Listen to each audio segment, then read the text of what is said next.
Salut, c'est TechTip pour une nouvelle vidéo.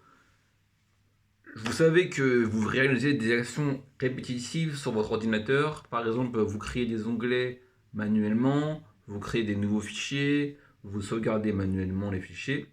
Donc moi, je vais venir vous présenter 5 raccourcis très utiles dans la vie de tous les jours.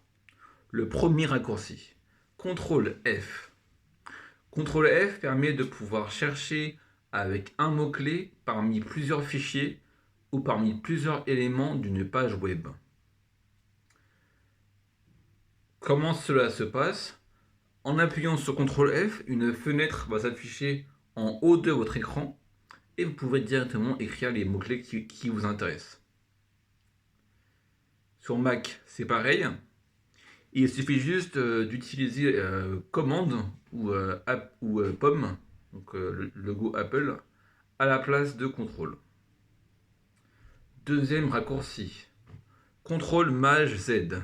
Donc CTRL plus majuscule plus Z, ou dans d'autres programmes, CTRL plus Y. Donc selon le support, cela vous permet d'annuler un CTRL Z. Je me doute que vous connaissez bien le CTRL Z maintenant, que vous l'utilisez souvent pour vos logiciels de traitement de texte par exemple. Mais il y a aussi un élément important à connaître, c'est que pour annuler un CTRL Z, on a un raccourci qui est fait pour ça. Et ce raccourci, c'est donc CTRL Maj Z. Il peut arriver qu'on trouve. Voilà, donc il peut y arriver qu'on ne trouve plus la bonne version de son texte, qu'on peut avoir appuyé trop de fois sur CTRL Z par exemple. Et donc CTRL Maj Z va permettre de pouvoir revenir sur des versions plus récentes et ainsi restaurer son fichier. Troisième raccourci, CTRL S. CTRL S, donc comme dirait Resetti, c'est crucial de sauvegarder. Il faut sauvegarder, sinon vous n'êtes pas un adulte, vous ne pouvez pas rentrer dans le monde de la vie sociale, comme dirait le fameux personnage de Animal Crossing. Donc cela vous permet d'éviter de devoir tout le temps passer par les menus de commande en haut de vos programmes, c'est-à-dire de passer par fichier enregistré. Là, vous n'avez qu'à appuyer sur CTRL plus S. Donc, vraiment, c'est un gain de temps. Et en plus, cela vous permet d'avoir un automatisme et de ne pas quitter votre écriture. Parce que cela peut perturber l'esprit de rédaction de devoir à chaque fois aller dans un menu fenêtre, fichier, sauvegarder. Donc voilà, le CTRL S peut vous permettre d'aller plus vite.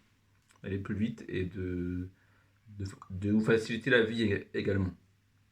Quatrième raccourci, CTRL T et son antonyme CTRL Maj T. Donc là, c'est comme CTRL Z et CTRL Maj Z. Chaque raccourci est l'inverse de l'autre. Donc là, CTRL T, pardon, c'est pour donc créer un nouvel onglet. C'est-à-dire sur Chrome, on va avoir besoin de créer un nouvel onglet pour aller sur Google, pour aller sur YouTube. Et donc on appuie directement sur CTRL T et on a accès à cette nouvel onglet. À ce nouvel onglet plutôt. Et donc CTRL Maj T, à quoi ça sert? Je pense que vous l'avez dû l'apprendre parce que c'est pratique quand, par exemple, on va sur un site un peu non catholique, on ferme l'onglet, et dès lors que ses parents sont plus là dans la chambre, bah tac, on rallume l'onglet. Là, c'est une petite astuce de jeunes prépubères. Voilà. Donc, CTRL Maj T, ça peut aussi être important pour naviguer entre plusieurs onglets. Cela évite de devoir passer par l'historique Google, qui peut être dur à appréhender. Donc voilà, vous avez directement l'accès à vos onglets récents. Donc CTRL Maj T. Enfin, le raccourci CTRL A. CTRL A, voilà, je le mets là parce que je ne suis pas sûr que tout le monde le connaisse. Donc, je vous dis, c'est permet d'éviter de sélectionner plusieurs éléments à la main, de devoir cliquer avec sa souris sur chaque élément. En une fois, vous avez donc la possibilité de pouvoir tout sélectionner et après faire un drag and drop, donc glisser, déposer un groupe de fichiers ou de mots-clés directement sur un autre programme ou sur un fichier texte par exemple. Ça c'est vraiment sympa pour aller plus vite également. Et le petit bonus, parce que vous êtes resté jusqu'à la fin de la vidéo, ça c'est sympa, je vais vous dire qu'il y a le contrôle N. Cela permet de pouvoir créer un nouveau fichier.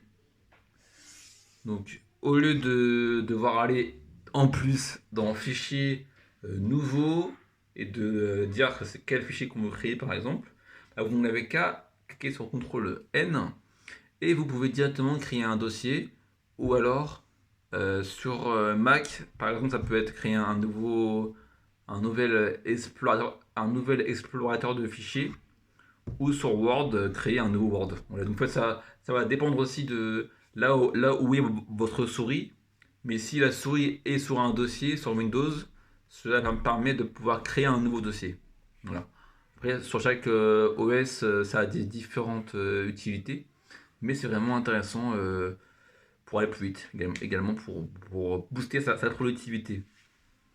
Voilà, bah merci pour m'avoir écouté. Et dans la prochaine vidéo, j'essaierai de vous faire une petite valise du vocabulaire informatique de base. À très vite.